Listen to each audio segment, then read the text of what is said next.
तुम पतिव्रता स्त्री हो और पतिव्रता स्त्री को रात्रि में अपने पति के पास होना चाहिए। जाओ तुम्हें पता है पतिव्रता धर्म में कितनी शक्ति होती।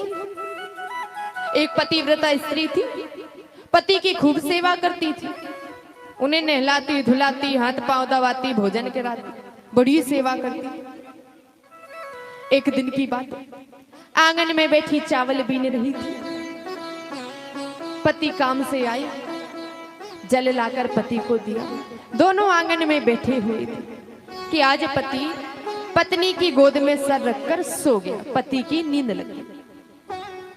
उस पत्नी का एक छोटा सा बालक था 18 महीने का, जो घुटमन घुटमन चलता था। आंगन में अग्नि कुंड में अग्नि जल रही थी और बालक वहीं पर चल रहा था, खेल रहा था। अब पत्नी के मन में विचार आया कि जाके बालक को उठा लूं, कहीं अग्नि में गिर ना जाए, जल ना जाए। लेकिन जाऊं कैसे, गोद में पति सो रही है। यदि पति को उठाऊंगी तो पतिव्रत धर्म नष्ट हो जाएगा। इतना विचार कर रही थी कि आज वह बालक अग्नि कुंड में गिर गया। जैसे ही बालक अग्नि कुंड में गिरा, पत्नी ने अपने नेत्र बंद कर लिए।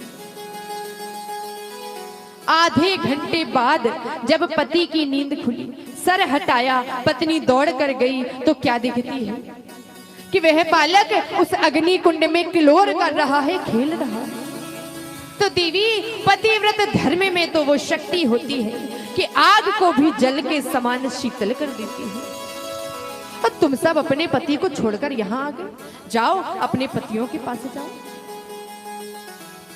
सारी गोपियां सिर झुकाई, टेढ़ी नजर से कन्हैया को देखती हैं और कहते हैं, लाला ये जो तुम हमारे साथ कर रहे हो ना, बहुत गलत कर रहे।